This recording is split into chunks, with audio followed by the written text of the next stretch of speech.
Magandang araw mga bata! Para sa ating unang araw, kabuhayan at pamumuhay ng makabagong Pilipino. Sino ako? Tukuyin kung anong trabaho ang tinutukoy ng mga pahayag. Ako ay nag-aalaga ng pananim.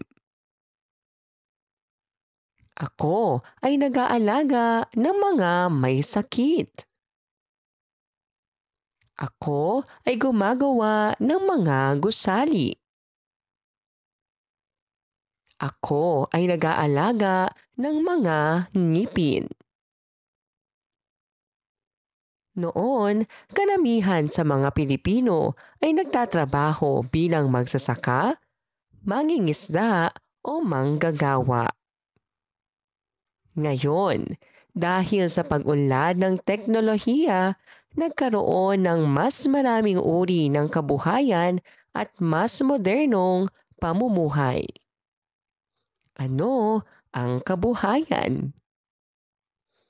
Ang kabuhayan ay tumutukoy sa mga gawain o hanapbuhay na ginagawa ng mga tao upang kumita at matustusan ang pangangailangan ng pamilya. Ang mga Pilipino ngayon ay masipag at madiskarte. Gumagamit sila ng teknolohiya upang mapabilis ang kanilang gawain. Kabuhayan ng makabagong Pilipino. Noon, mga magsasaka, mangingisda at mananahi. Ngayon, guro, nurse, engineer, driver, tindera, call center agent at mga online seller. Noon, mano-manong trabaho. Ngayon, gamit ang makabagong teknolohiya. Noon, kadalasang nasa bukid o dagat. Ngayon, kadalasang nasa opisina, paaralan o kaya naman ay online.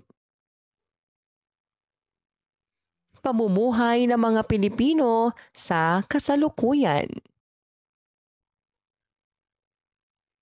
Marami na ang nakatira sa mga lungsod at gumagamit ng mga kagamitang moderno tulad ng cellphone, computer at internet.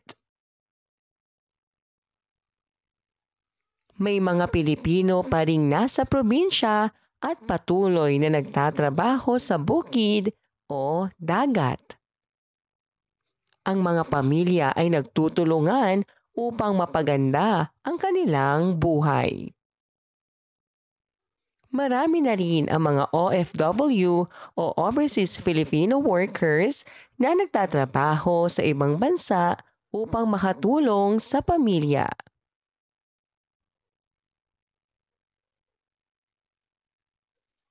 Ang kabuhayan ng makabagong Pilipino ay iba-iba na at mas moderno. May mga nagtatrabaho sa opisina, paaralan o kahit sa bahay gamit ang internet. Ang pamumuhay ng mga Pilipino ay patuloy na umuunlad dahil sa kasipagan, tiyaga at pagtutulungan. Gawin natin. Hanap buhay ko, hulaan mo. Pumili ng isang trabaho at iaakto ito ng walang salita. Huhulaan ng iba kung anong trabaho ito. Gawin natin ang buhay ng aking pamilya. Iguhit ang mga kabuhayan ng iyong mga magulang at isulat paano ito nakatutulong sa inyong pamilya.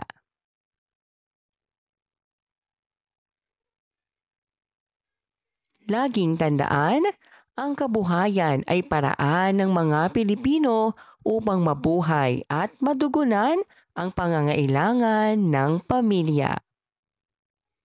Ang pamumuhay ng mga Pilipino ay nagbabago sa paglipas ng panahon.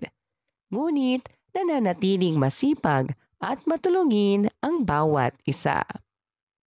Ikalawang araw, pagiging makabayang Pilipino. Alin sa mga batang ito ang nagpapakita ng pagiging makabayan? Bakit mo nasabing makabayan siya?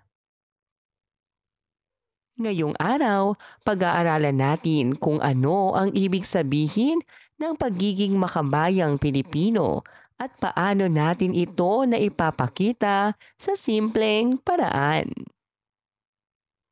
Ano ang pagiging makabayan? Ang makabayan ay isang taong nagmamahal, gumagalang at nagpapahalaga sa kanyang bansa. Ang pagiging makabayan ay hindi lang sa mga bayani. Ito ay sa bawat Pilipino na handang tumulong at gumawa ng kabutihan para sa kapwa at bayan. Katangian ng isang makabayang Pilipino. Masunurin sa batas. Nirerespeto ang watawat. Matapat.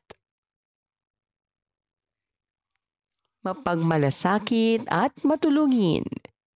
Nagpapakita ng disiplina. Ipinagmamalaki ang pagka-Pilipino. Ang pagiging makabayan ay nagsisimula sa simpleng paraan, sa bahay, paaralan at komunidad. Kahit bata pa tayo, kaya na nating ipakita ang pagmamahal sa bayan sa pamamagitan ng kabutihan, disiplina at paggalang. Gawin natin. Isulat ang tama kung ang mga pahayag ay totoo at mali kung hindi.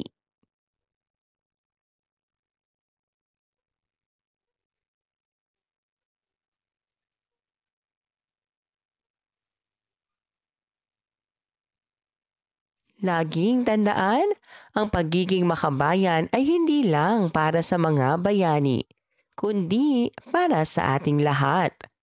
Ipinapakita natin ang pagmamahal sa bayan sa pamamagitan ng kabutihan, disiplina at paggalang. Ikatlong araw, pagmamalaki sa pagiging Pilipino. Kantahin natin.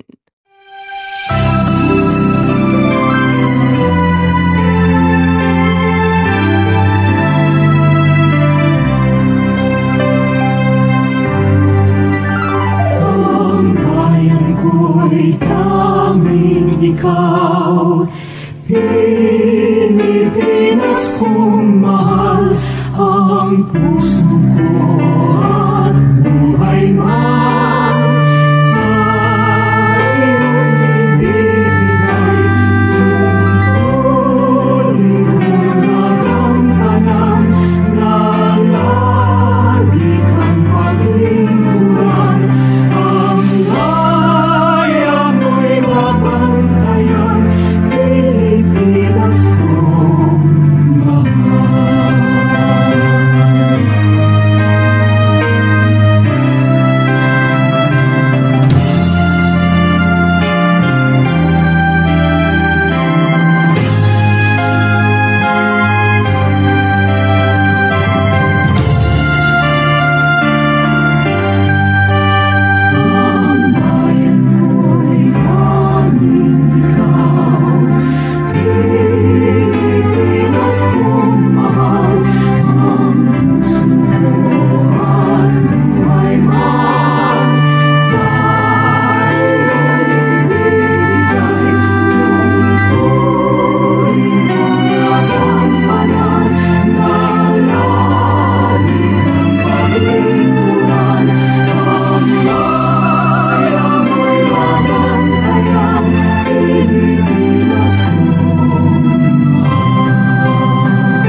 pamagat ng kantang ating pinakinggan at inawit. Ano ang iyong naramdaman habang inaawit ito? Ano ang mensahe ng awitin para sa iyo? Mahalaga ba na ating awitin ang mga makabayang awitin? Ang mga makabayang awitin ay isa sa nagbibigay ng pagkakakilanlan ng bansa at simbolo ng ating pagka-Pilipino. Ano ang ibig sabihin ng Pilipino? Ang Pilipino ay mamamayan ng bansang Pilipinas. Ang wika ng mga Pilipino ay Filipino. Katangian ng isang Pilipino. Mapagmahal sa pamilya. Magalang at matulungin. Iginagalang ang simbolo ng Pilipinas. Ipinagmamalaki ang wikang Filipino. Nagtutulungan sa oras ng pangangailangan. Mga halimbawa ng pagpapakita ng pagka-Pilipino. Pagmamano sa matatanda. Pag-awit ng lupang hinirang. Pagdiriwang ng Pasko at pista. Pagsusuot ng barong o saya sa mga okasyon. Pagmamalasakit sa kapwa. Gawin natin. Isulat ang tama kung ang mga pahayag ay totoo at mali kung hindi.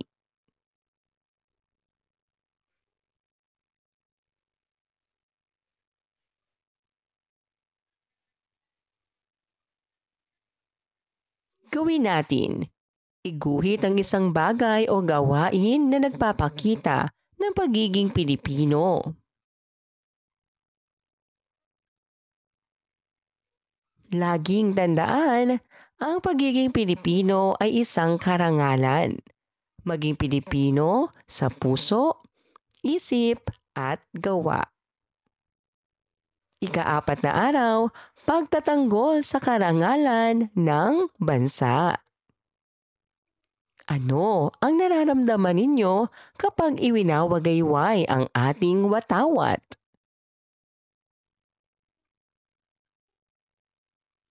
Ang bawat Pilipino ay may tungkulin na ipagtanggol at pahalagahan ang karangalan ng ating bansa. Ngayon, pag-uusapan natin kung paano natin ito magagawa sa simpleng paraan. Ano ang karangalan ng bansa? Ito ay ang paggalang, kabutihan at mabuting pangalan ng ating bayan. Kapag maayos ang asal at kilos ng mga mamamayan, nakikilala ang bansa bilang marangal at kagalang-galang. Paano natin maipagtatanggol ang karangalan ng bansa? Sa paggalang, sa watawat at pambansang awit. Sa paggamit ng wikang Filipino ng may pagmamalaki.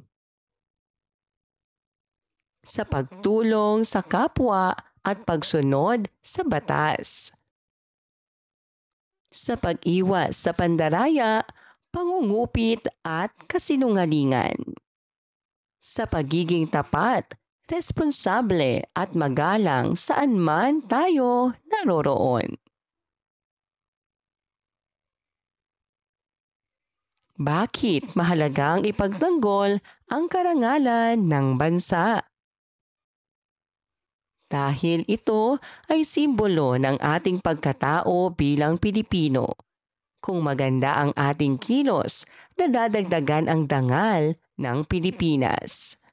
Ang pagtatanggol sa karangalan ng bansa ay hindi lang sa pakikipaglaban, kundi sa paggawa ng tama, paggalang at pagmamalaki sa pagiging Pilipino.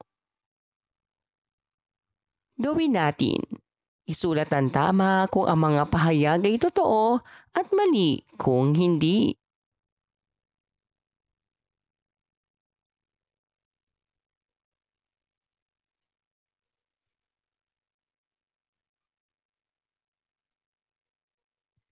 Laging tandaan, ang pagtatanggol sa karangalan ng bansa ay tungkulin ng bawat Pilipino.